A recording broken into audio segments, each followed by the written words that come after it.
Ya, salam sejahtera di dalam Tuhan kita Yesus Kristus. Ya, kami dari Great Commission Gospel Ministry atau dalam bahasa Indonesia Pelayanan Injil Amanat Agung. Dan kami berlokasi di Los Angeles, California, USA atau Amerika Serikat. Dan nama saya ialah Pendeta Cornelius Ritiau. Ya, jadi sekali lagi hari ini kita akan bersama-sama mendengar firman Tuhan yang kita ambil dari Alkitab. Tapi sebelum kita mendengar firman Tuhan, mari kita bersama-sama berdoa. Bapa di dalam surga, kami mengucap syukur karena Engkau Allah yang baik, Engkau Allah yang telah memelihara kami, dan Engkau Allah yang tidak pernah meninggalkan kami. Ya Tuhan, pada saat ini kami akan mendengar firman-Mu. Tolong hamba menyampaikan firman-Mu.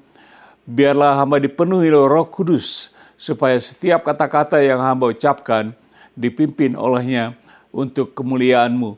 Ampuni segala dosa dan salah kami. Di dalam nama Tuhan Yesus Kristus, hamba berdoa. Dan kita semua katakan, Amin. Amin. Ya, jadi sebelum kita masuk dalam judul atau ada note, saya ada satu ayat saya ingin bagikan untuk kita semua, yaitu dari 2 Petrus pasal 1 ayat 3 yang berbunyi, karena kuasa ilahinya, Allah telah menganugerahkan kepada kita segala sesuatu yang berguna untuk hidup. Yang saleh oleh pengenalan kita akan Dia yang telah memanggil kita oleh kuasanya yang mulia dan ajaib. Luar biasa, Allah menganugerahkan kepada kita segala sesuatu yang berguna untuk hidup kita ini. Amin. Ada amin? Amin. Kita akan masuk pada note, saya taruh note seperti ini, note-nya. Saudara tahu bahwa kita sebagai orang Kristen dipanggil dan diselamatkan oleh Allah melalui Yesus Kristus, bukan saja supaya kita masuk ke surga, tetapi juga untuk supaya kita hidup berguna selama kita masih hidup di dunia ini. Ya, kita orang Kristen ditaruh dalam dunia ini untuk hidup kita berguna di dalam hidup kita ini. Dan dengan itu saya taruh judulnya ialah hidup berguna. Hidup berguna, useful life. Dan dengan itu kita akan lihat poin nomor 1. Poin nomor 1 ialah berguna bagi diri sendiri. Jadi hidup kita berguna bagi diri sendiri. To be useful for ourselves. Sebab kita lihat Filipi pasal 3 ayat 7 dan 8, Rasul Paulus bersaksi, tetapi apa yang dahulu merupakan keuntungan bagiku, sekarang kuanggap rugi karena Kristus. Ayat 8, seperti yang dia katakan, malahan segala sesuatu kuanggap rugi karena pengenalan akan Kristus Yesus Tuhanku. Lebih mulia daripada semuanya. Oleh karena Dialah, karena Yesus, aku telah melepaskan semuanya itu dan menganggapnya Sampah. Supaya aku memperoleh Kristus. Nah, ini Rasul Paulus.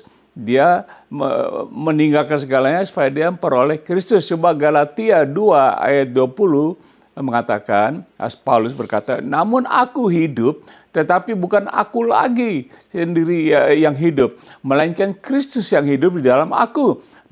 Dan hidupku yang kuhidupi sekarang di dalam daging adalah hidup oleh iman dalam anak Allah, yaitu Yesus, yang telah mengasihi aku dan menyerahkan dirinya untuk aku. Ya, ini adalah kesaksian Rasul Paulus. Coba kita lihat note seperti ini. Note-nya mengatakan, jadi bagi Rasul Paulus, pengenalan akan Kristus Yesus merupakan suatu hal yang sangat berguna bagi hidupnya. Sehingga segala hal yang dahulu dianggap sebagai keuntungan, sekarang dianggap rugi. Bahkan dianggapnya sebagai sampah, supaya dia memperoleh Yesus Kristus. Ini artinya hidup pribadi atau keuntungan kita, satu hidup yang berguna untuk pribadi, untuk Rasul Paulus. Coba kita lihat note-nya berikutnya, saya taruh seperti ini. Paulus berkata juga, hidupnya bukan dia sendiri yang hidup, melainkan Yesus Kristus yang hidup di dalamnya. Suatu hidup yang sangat berarti dan berguna jikalau Yesus Kristus yang berkuasa atas surga dan bumi hidup di dalam diri kita. Amin. Dan dia sangat mengasihi kita. Bukan hanya kita dipilih, diselamatkan, tapi hidup kita sendiri berguna karena kita menjadi orang Kristen di mana Tuhan Yesus tinggal dalam hidup kita. Coba kita lihat Yohanes 14:21. Tuhan juga mengasihi. Yesus berkata, barang siapa memegang perintahku dan melakukannya, dialah yang mengasihi aku. Dan barang siapa mengasihi aku, ia akan Dikasihi oleh Bapakku di surga, dan aku pun akan mengasihi dia dan akan menyatakan diriku kepadanya. Ini Tuhan Yesus berbicara. Coba kita lihat note seperti ini yang mengatakan bukti bahwa kita mengasihi Yesus ialah kita memegang perintahnya dan melakukannya. Dan dengan demikian kasih Yesus nyata di dalam kehidupan kita sehari-hari. Jadi pertanyaannya bukan apakah kita mengasihi Yesus, tetapi apakah kita memegang dan melakukan perintahnya. Sering orang mengatakan, oh I love Jesus, saya mengasihi Yesus. Bukan itu pertanyaannya, apakah kita memegang dan melakukan perintahnya. Amin. Coba baca Yohanes 16 ayat 27 mengatakan, sebab Bapa, Allah Bapa di surga, sendiri mengasihi aku, karena kamu telah mengasihi aku, Yesus, dan percaya bahwa aku datang dari Allah. Nah, kita berbicara tentang hidup ini berguna untuk diri kita. Kita dikasih oleh Tuhan Yesus. Coba lihat note-nya seperti ini. Yaitu, hal apa lagi yang lebih berguna bagi kita daripada hidup dikasih oleh Bapa dan Yesus di surga? Karena Alkitab berkata bahwa tidak ada satu hal apapun yang dapat memisahkan kita dari kasih Allah di dalam Kristus. Tidak ada satu hal apapun. Bukan saya mengatakan, Bapak Ibu. Coba kita baca ayatnya. Roma 8, 38-39. Ini Rasul Paulus menulis, sebab aku yakin bahwa baik maut maupun hidup, baik malaikat-malaikat maupun pemerintah-pemerintah, baik yang ada sekarang maupun yang akan datang. Ayat 39 seperti ini mengatakan, atau kuasa-kuasa, baik yang di atas maupun yang di bawah, ataupun sesuatu makhluk lain, saudara, tidak akan dapat memisahkan kita dari kasih Allah yang ada dalam Kristus Tuhan Yesus kita. Amin.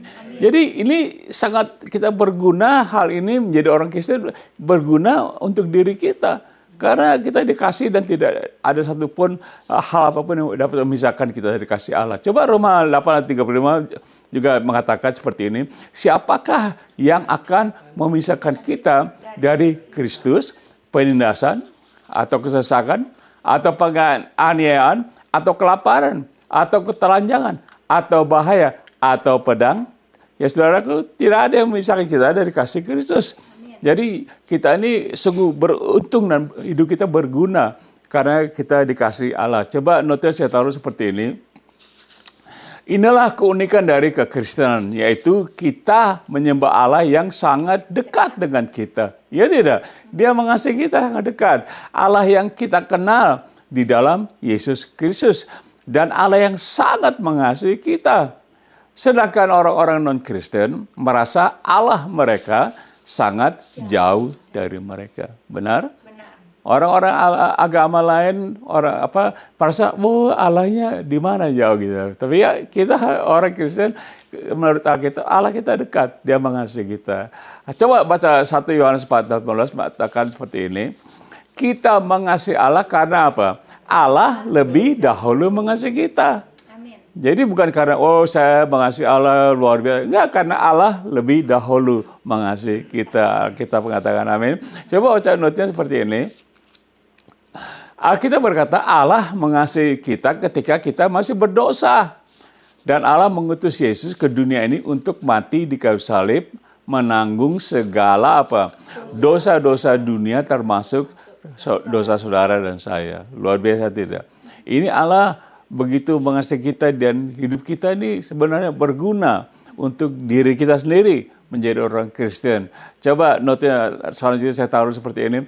Jadi apalah gunanya kita hidup di dalam dunia yang sangat penuh dengan segala macam kejahatan-kejahatan manusia tanpa kita hidup mengalami kasih Allah. Amin. Coba not selanjutnya saya taruh seperti ini. Di atas tadi adalah sebagian saja dari hal-hal yang berguna bagi diri kita sebagai orang Kristen. Dan ada banyak lagi hal-hal yang berguna bagi diri kita yang dituliskan di Alkitab. Tetapi hidup kita juga perlu berguna bagi orang lain. Nah, tadi kita berguna hidup kita bagi diri kita menjadi orang Kristen. Sekarang apakah kita berguna bagi orang lain? Coba poin nomor 2 kita lihat, yaitu judulnya berguna bagi orang lain. Berguna bagi orang lain, useful for others. Useful for others. Coba kita lihat note, saya taruh note seperti ini. Hidup kita berguna bagi orang lain, khususnya dalam hal apa? Memberitakan Injil keselamatan kepada orang lain, agar mereka ada kesempatan untuk percaya kepada Yesus Kristus dan apa? Diselamatkan dari segala dosa-dosa mereka, betul? Jadi ini satu hal yang berguna bagi orang lain ialah dalam hal memberitakan Injil. Coba baca Matius 28 ayat 19 mengatakan, karena itu, ini Yesus berkata, karena itu pergilah. Nah, saudara, pergilah.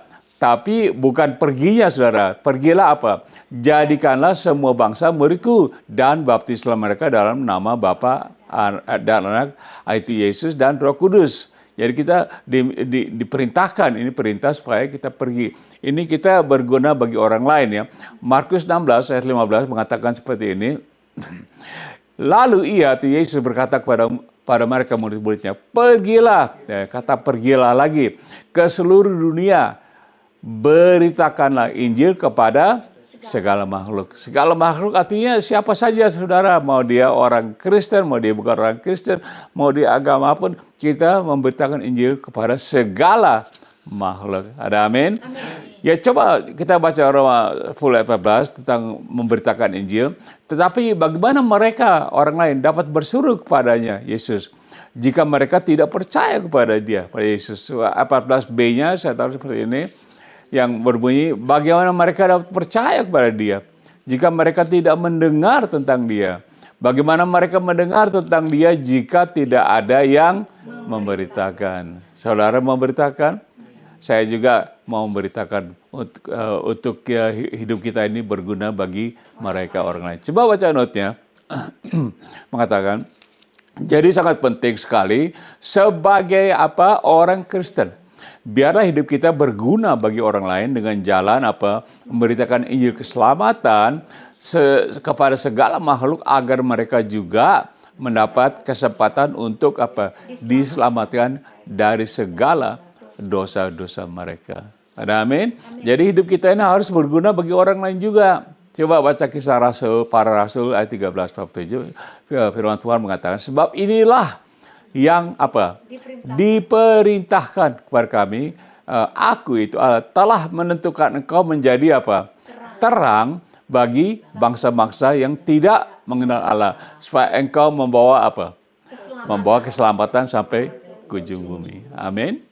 Kita ini diperintahkan, saudara Bapak Ibu, bukan diminta, bukan apa namanya saran juga, perintah. Coba kita baca notnya. Notnya mengatakan seperti ini.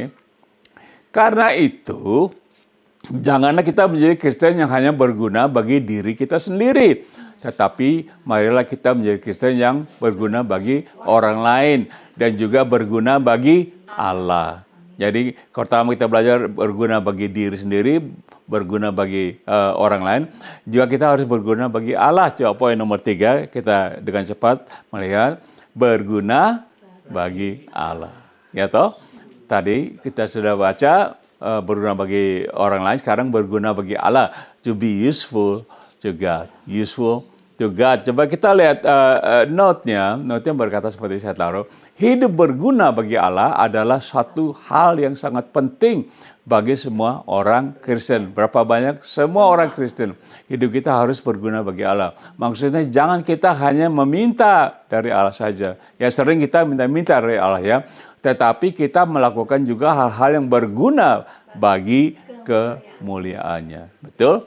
Kita mau hidup kita ini berguna bagi Allah. Coba baca Efesus 2 ayat 80 contohnya. Ini tentang bagaimana kita diselamatkan. Sebab karena kasih karunia kamu diselamatkan oleh iman, itu bukan hasil usahamu, tetapi pemberian Allah. Ayat 9 mengatakan itu bukan hasil pekerjaanmu. Jangan ada orang yang memegahkan diri. Saya suka ayat 10-nya mengatakan seperti ini. Karena kita ini buatan Allah, diciptakan dalam Kristus Yesus untuk melakukan pekerjaan baik yang dipersiapkan siapa? Allah sebelumnya. Ia mau supaya kita hidup di dalamnya. Kita ini diciptakan oleh Allah untuk melakukan pekerjaan untuk kepentingan Allah. Coba bahasa Inggrisnya, saya senang bahasa Inggrisnya seperti ini. For we are His, God's, itu God's apa? Workmanship, created in Christ Jesus unto good works.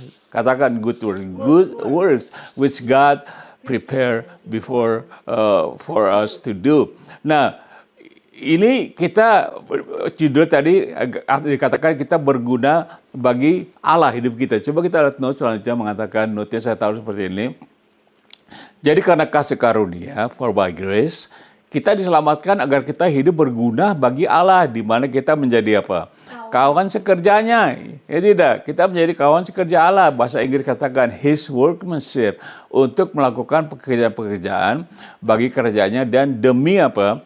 Kemuliaannya. Ya, hidup kita ini berguna bagi Allah, saudaraku. Coba Matius 5 ayat 16 mengatakan seperti ini. Tuhan Yesus berbicara, demikianlah hendaknya terangmu bersahaya di depan orang, supaya mereka melihat perbuatanmu yang baik dan apa?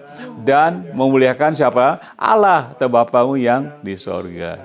Ya saudaraku, supaya terang kita bercahaya kepada orang lain, jadi kita hidup kita berguna untuk Allah, mereka memuliakan Allah. Betul? Amin. Coba 1 Petrus 2 ayat 12 mengatakan seperti ini, sebagai dua yang bagian A, milikilah cara hidup yang baik. Betul? Atau berguna ya tidak? Ya. Milikilah cara hidup yang baik atau berguna di tengah-tengah bangsa-bangsa bukan Yahudi. Nah, kita ini orang bukan Yahudi ya tidak?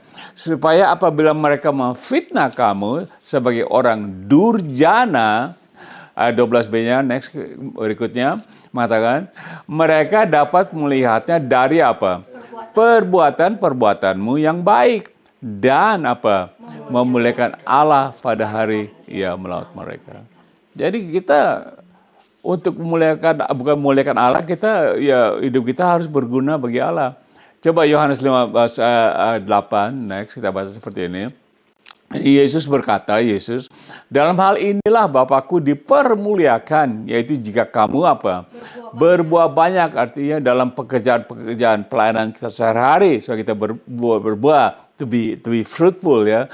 Dan dengan demikian kamu adalah murid-muridku. Tuhan Yesus mengatakan supaya kita ini memuliakan Bapa dengan kita pelayanan berbuah banyak. Oke, coba notnya saya taruh seperti ini. Notnya mengatakan, jadi marilah kita hidup berguna bagi Allah, yaitu dengan jalan menunjukkan apa? Perbuatan-perbuatan kita yang baik kepada orang lain dan berbuah banyak di dalam hidup kita sehari-hari agar Allah dimuliakan. Ada amin saudaraku? Nah, kita sampai saat ini sudah belajar tentang hidup berguna bagi diri sendiri, berguna bagi orang lain, dan juga berguna bagi Allah. Tapi poin nomor 4 ini kita akan lihat, poin nomor 4 yaitu judulnya tidak berguna. Tidak berguna. Not useful. Ya, ini sebalikannya. Coba kita baca note yang seperti ini. Saya taruh note. Note mengatakan, mungkin Anda bertanya, apakah benar ada orang Kristen yang tidak berguna? Iya toh? Yeah. Benar nih. Jawabnya ialah apa? Yes. bukan tidak diselamatkan, oke, tapi hidup mereka tidak berguna, bukan tidak diselamatkan, saudaraku, tetapi hidupnya tidak berguna karena tidak sesuai dengan kehendak Allah. Jadi, saudara mungkin bingung apa artinya benar ada orang Kristen nggak berguna. Coba baca Matius pasal 5 ayat 13. Tuhan Yesus berkata, kamu atau Kristen adalah garam dunia. Jika garam itu menjadi tawar, dengan apakah ia diasinkan? Tidak ada lagi apa? Gunanya. Selain dibuang dan diinjak orang. Nah, garam itu kita orang Kristen. Janganlah kita menjadi garam atau Kristen yang tidak berguna. Karena ada orang Kristen yang tidak berguna. Coba kita taruh notnya seperti ini, mengatakan, yaitu, jikalau saya berkata, kamu adalah garam atau Kristen tidak berguna, ya kan gak enak dengar ya. Kamu nih Kristen gak berguna gitu. Kalau saya berkata itu, pasti ada orang Kristen yang marah sambil berkata, memangnya kamu siapa Pak Rikyao ngomong seenaknya gitu. Enak saja ngomong sembarangan, ya tidak. Tetapi sebenarnya Yesus yang mengatakan, bukan saya. Mau marah sama Tuhan Yesus. Tuhan Yesus yang mengatakan, kalau garam kamu menjadi tawar, kamu nggak berguna. Nggak berguna. Bukannya kamu tidak diselamatkan, tapi kamu tidak berguna. Orang Kristen jadi tidak berguna, kasihan gitu ya. 1 Korintus 13 ayat 2, next kita baca. Mengatakan, sekalipun aku mempunyai karunia untuk bernubuat, dan aku mengetahui segala rahasia, memiliki seluruh pengetahuan. Ini harus Paulus berbicara. Coba 2b-nya mengatakan, yaitu, dan sekalipun aku memiliki iman, wah hebat, yang sempurna untuk memindahkan gunung, tetapi jika aku tidak mempunyai kasih, aku apa? Sama sekali tidak berguna. Ya, kita boleh tarik, kita mengasihi, kita Allah, kita bagaimana, saudara tadi sudah belajar, kalau Paulus mengaku, aku kalau tidak punya kasih, aku nggak berguna. Jadi ada saat kita orang Kristen nggak berguna. Karena tidak mempunyai kasih. Coba Matius 24 ayat 12-14 kata ini juga bagus. Dan ini Tuhan Yesus berbicara. Dan karena makin bertambahnya kedurhakaan, maka kasih kebanyakan orang akan menjadi dingin. Tadi kita baca Paulus mengatakan kita tanpa kasih kita nggak berguna. Tapi sekarang Tuhan Yesus katakan dan karena makin bertambahnya kedurhakaan, maka kasih kebanyakan orang akan menjadi dingin. Durhaka terhadap Allah, durhaka terhadap orang tua, durhaka terhadap apa? Sesama manusia dan sebagainya. Ya, ini firman Tuhan. Coba ayat 13 mengatakan seperti ini. Tetapi orang yang bertahan sampai pada kesudahnya akan selamat. Nah, ini selamat itu bukan selamat masuk surga, tetapi selamat dari segala masalah dunia pada akhir zaman. Nah, ini bicara tentang kedatangan Tuhan Yesus ya. Jadi bukan kita bertahan supaya kita selamat, bukan. Bertahan selamat dari segala musibah dunia nanti. Oke, coba ayat 14 mengatakan kalau kita sudah bertahan, kita bikin apa? Dan Injil kerajaan ini akan diberitakan di seluruh dunia menjadi kesaksian bagi apa? Bagi semua bangsa, sudah itu barulah tiba kesudahannya. Kesudahannya artinya dunia selesai, kiamat baru selesai. Nah, di sini dikatakan bahwa Injil harus diberitakan di seluruh dunia sebagai kesaksian bagi dunia. Nah, itu siapa? Kita orang-orang yang bertahan. Amin. Jadi, saudaraku, jangan sampai hidup kita tidak berguna, saudaraku. Oleh sebab itu jangan sampai kita hidup kedurhakaan, nggak berguna. Tapi biarlah kita bertahan supaya hidup kita berguna. Kita bawakan Injil sampai ke ujung bumi. Ada hal itu, tepuk tangan dong buat Tuhan baik. Jadi notis saya taruh seperti ini. Inilah yang dimaksudkan oleh Yesus, di mana ada banyak sekali kita orang Kristen yang hidup rohani kita sudah tawar. Seperti garam sudah tawar tadi. Dan sama sekali tidak mempunyai gairah untuk hidup berguna bagi siapa? Kerajaan Allah. Udah tawar hidupnya. Khususnya menjadi garam dan terang dunia. Kalau saudara dan saya sudah tawar, kita nggak berguna lagi dong. Tetap orang Kristen tetap diselamatkan. Amin. Coba noten terus saya sambung ini. Sangat menyedihkan karena ada banyak kita orang-orang Kristen pengangguran. Wah, saya sering bicara ini orang nggak suka, tapi ini Alkitab mengatakan orang Kristen pengangguran yaitu orang-orang yang mengaku diri Kristen, tetapi sama sekali tidak mau bekerja di ladang Tuhan. Yaitu apa? Memberitakan Injil demi kemuliaannya. Banyak tidak? Banyak. Orang udah tawar hidupnya.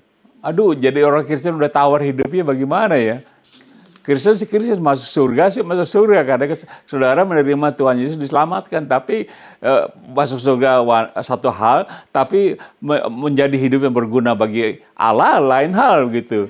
Jadi Kristen kita harus berguna bagi Allah. Oke? Coba ringkasannya saya taruh seperti ini. Jadi tadi kita belajar tentang ringkasan summary, judulnya apa? Hidup berguna. Tadi poin nomor 1 berguna bagi diri sendiri ya.